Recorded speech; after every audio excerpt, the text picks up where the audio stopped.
anymore. Diana cannibalised my PlayStation 4 just to fix our blown up part in a lab. Jeffrey went out in the rover, we haven't seen him for over a day. You know, all the oxygenators are just on the blink, I can barely breathe. The plants won't grow. Everything's just blowing up and not working round here, and it's stressful. Can't even get a moment to myself. And yet, I feel something's out there. Something's staring at me through the windows. I know it's there. It's watching. It's watching me every day.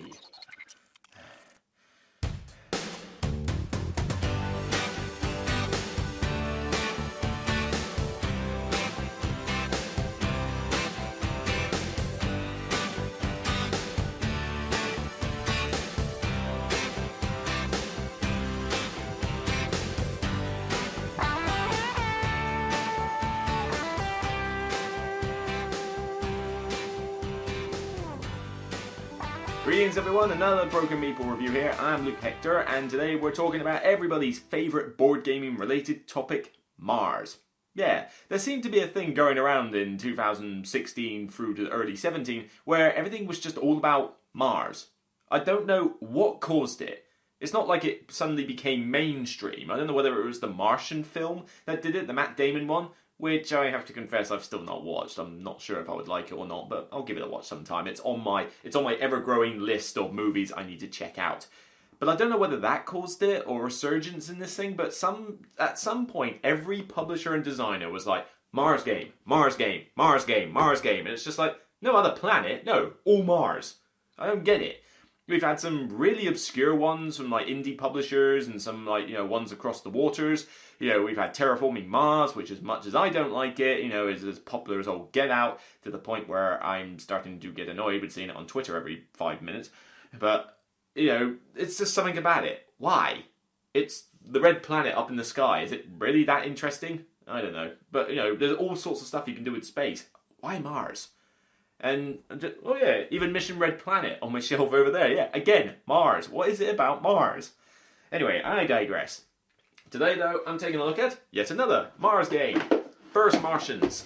This, from Ignacy Drevcek and Portal Games, is basically kind of like a sequel, a pseudo-sequel to Robinson Crusoe, which I do have on my shelf here. In its, oh god, it's heavy. In its cool second edition form. I've had it since the first edition. Great Euro co-op game, one of my favourites, incredibly thematic.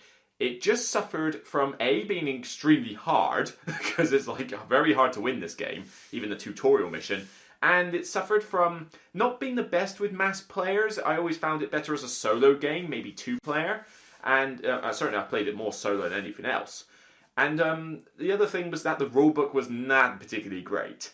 It was long, it was illogical, it wasn't written very well, and it made learning this game after you'd put it down for a while extremely difficult. This edition vastly improved the rulebook to where I can get it out a bit more often. So, there we go.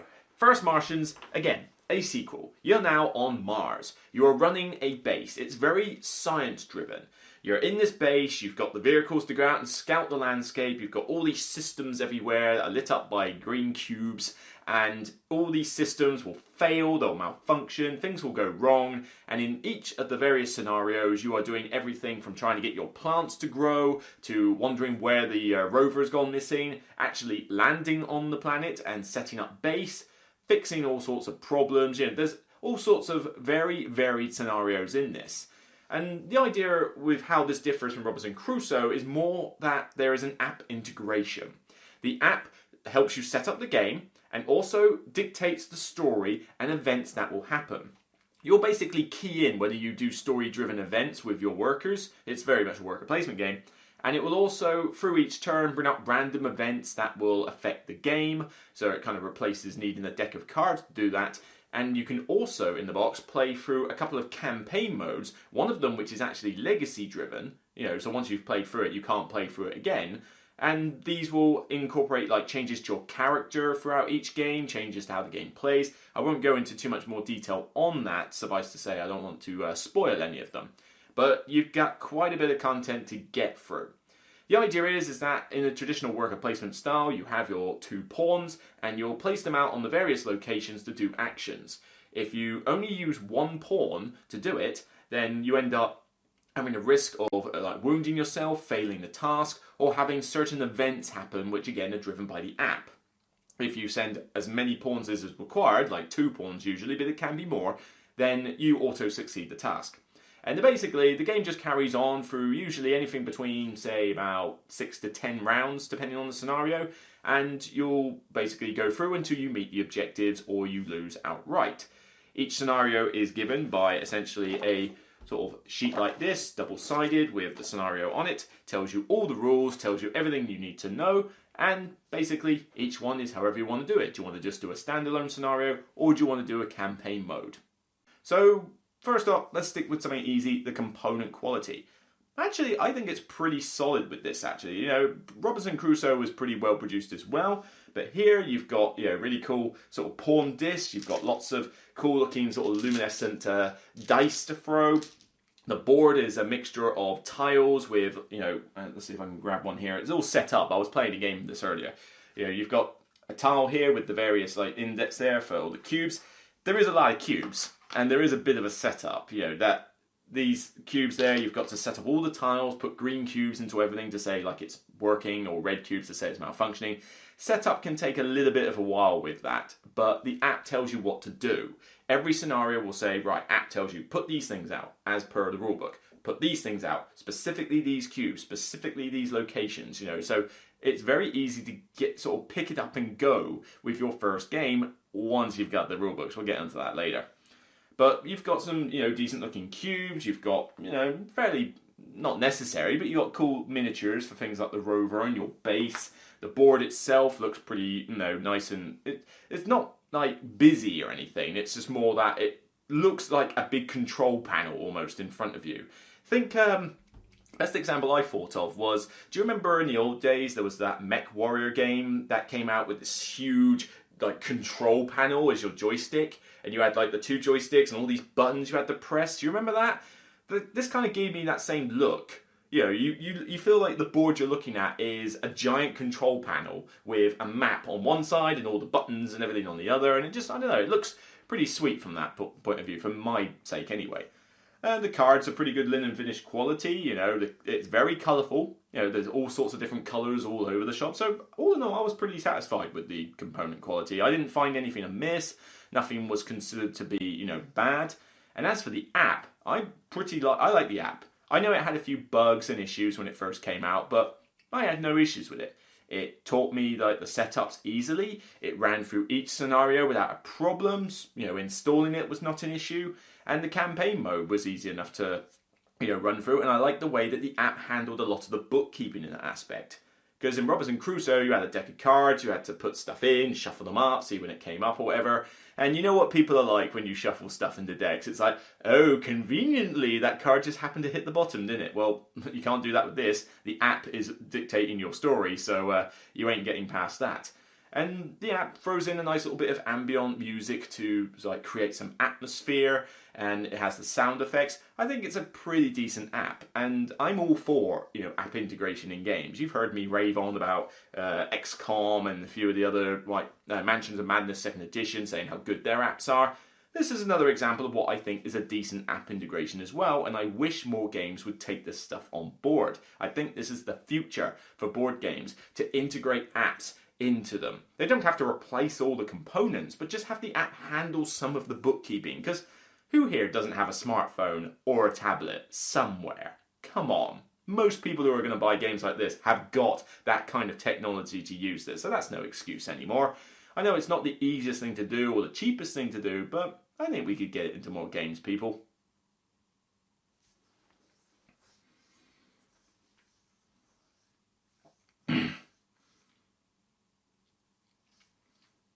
In terms of content and variety, well, you've got a lot here. You've got 6 scenarios, as I mentioned, with these, these sheets, and each one has got, 2 sides. So you've got 6 scenarios. You've got a campaign mode that will run through several of them in one go. You've got one of them that's a legacy one. So, you have envelopes in the box that you only tear up when instructed to do so that they're quite cool to open. And you can get more content for this as the game goes on. In fact, already recently, I think in the last month, Ignacy himself released another scenario called Epidemic. You print it off the internet, looks exactly like one of these, you just print it off, laminate it, and you're good to go. And there you go, one bonus scenario that came for free on the app. An entire new scenario. I've yet to try it, but the game didn't originally come with it, so I'm not going to incorporate that for the review. But hey, now I've got 7 scenarios instead of 6, and you know that over time they could easily just come up with an 8th or a 9th, and whether they charge for it, I don't mind. I mean, if it's DLC and it's maybe a couple of quid or something, a few quid for a new scenario, I'll take it. Robinson Crusoe had the King Kong one, that was pretty sweet. So, I can't knock a designer for giving free or at least cheap downloadable content for a game. So you've got plenty enough to keep you going. All the missions are very different. That one of them will have you exploring more, the other one has you researching more, and they all work thematically very well.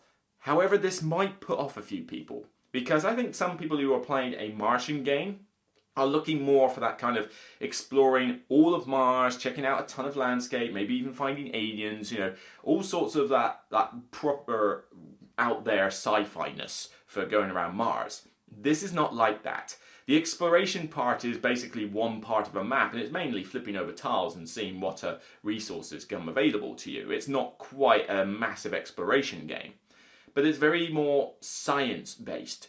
You can tell a lot of effort went into these scenarios. I mean, they are complex in the way that they work. And, you'll have one that is collecting specific minerals from the planet and forming binding agents and doing all this scientific stuff. Another one, the plants one that I've actually just done was finding nutrients like potassium, calcium, magnesium and all that lot from the planet's surface, and then doing extracting the nutrients of them in order to feed your plants. There's a lot of science mumbo jumbo that goes into this, and science was probably my weakest GCSE, so it took me a little bit to understand it. But I like the fact that such effort went into them.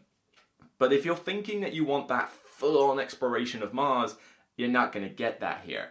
This is more about the science and the intellectual side of being on Mars. This is much more a realistic approach. I suppose, maybe the Martian film, I don't know, I haven't watched it, but, forget all those sci-fi films where everybody's on Mars 200 years in the future and they can do all sorts with the surface and that. This is very much almost kind of like a tiny bit into the future, or even modern day, really, I don't know.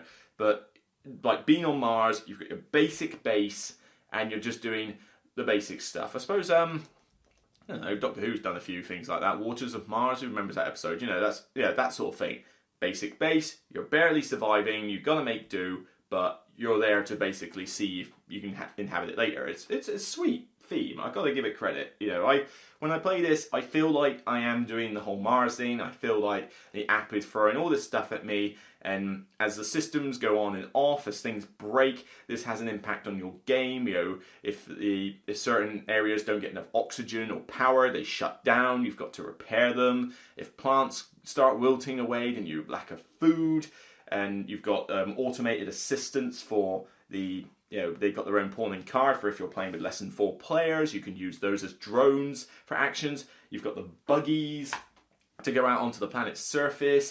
It does feel very rich in theme, and that was a big draw for me and a big plus. We do have to talk a bit about that rulebook though, because yet again, I said this with Alien Artifacts, I said this with the original Robinson Crusoe, the rulebook is not great. And I know from other reviewers this put them off as well. The fact that it was very difficult to learn the game from the rulebook, it had a lot of issues with FAQs and stuff like that, and as I read it, it's got some weird designs for the pictorial examples with the font. It's it shows a pictorial example and then the font is massive. It's kind of weird. It's not done particularly well, and like I say, that does negatively affect this game. However, in recent months, an almanac of the rules has been printed for free online on the Portal website by Ignacy and his team. And this almanac is a much better rulebook. You can play the game from that almanac itself. However, if that's not a help, then you can have the rulebook as a supplement, although to be honest, the best way I learnt this game was simply, there you go, he's on there, Go find Rodney Smith, watch his video with the almanac as a printed out supplement. If you do that, then playing this game is fine. I've had no trouble now. I can pick it up, I can teach it to players without any issues whatsoever, all because I've basically read through that almanac and watched his video. And they work great. Granted, yes, the almanac is not part of this package, so granted, if you bought this game a long time ago, it would have given you a bit of a headache trying to learn it. But nowadays, rest assured, if you get this now, there is hope. There is a way for you to learn this game fairly easily. The almanac is good. It's laid out in a much more logical fashion. The pictorial examples are better. It's not 100% perfect. I mean, you've got to get used to the game overall, but it's a lot better. It is so much better to do that. And of course, Rodney Smith, he does a great job with his video, so again, that helps in the way. The game length is actually pretty good if you're playing with less or so players. This is the same thing I had with Robinson Crusoe. I never felt that Robinson Crusoe worked with 3 or 4 players. Occasionally with 3, but with 4, I originally called Robinson Crusoe overrated because the first few games I played of it were 4 players.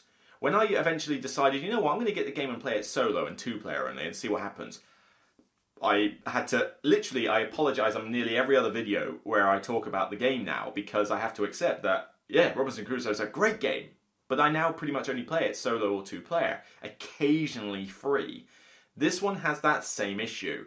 This is not a game I feel like I want to play with 3 or 4 players. Certainly if they have no idea about Robinson Crusoe or anything like that. I might go against that rule if they're big Mars fans and they would understand the science stuff more. But again, this feels so much better as a solo game. Or 2 players. 2 players works quite well. But in solo mode, I get to make all the decisions myself. I get the drones that, I can use 2 every round. So I don't feel like I'm too restricted on actions just because I got less astronauts. It does work with 3 or 4 players. But again, I just feel like this is a go-to solo game. But I can get a game wrapped up in about an hour. Yeah, about an hour for a solo game. If I'm doing particularly well. The absolute max the game should take you really is about 90 or so minutes. And that's with more players, obviously. But it just takes you a little bit of a learning curve to get to that stage. But yeah, I wish it was a bit better with more players. Because this is something I would like to show to more people. But I feel like the game is not at its best when that happens. With the exception of the campaign mode. I don't think this game works with more players with standalone scenarios.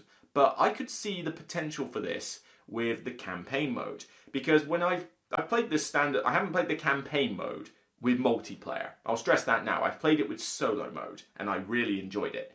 With multiplayer, with the standalone scenarios, I feel like maybe the game goes on a little bit too long. And you don't get enough of that interaction with all your astronaut friends in terms of their characters changing.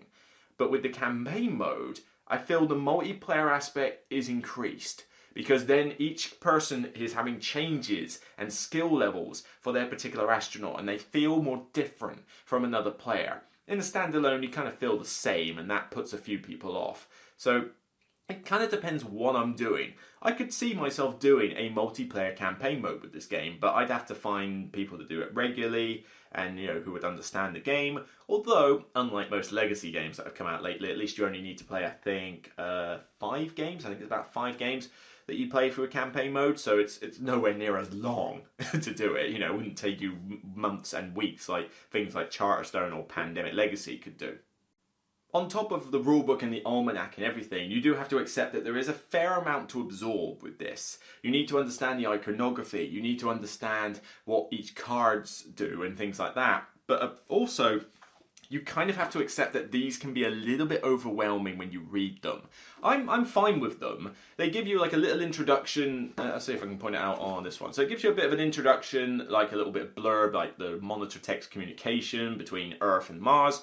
It then gives you like a timer track, the title, gives you some specific actions that are unique, some special like the tokens, what do they do when you go exploring the planet.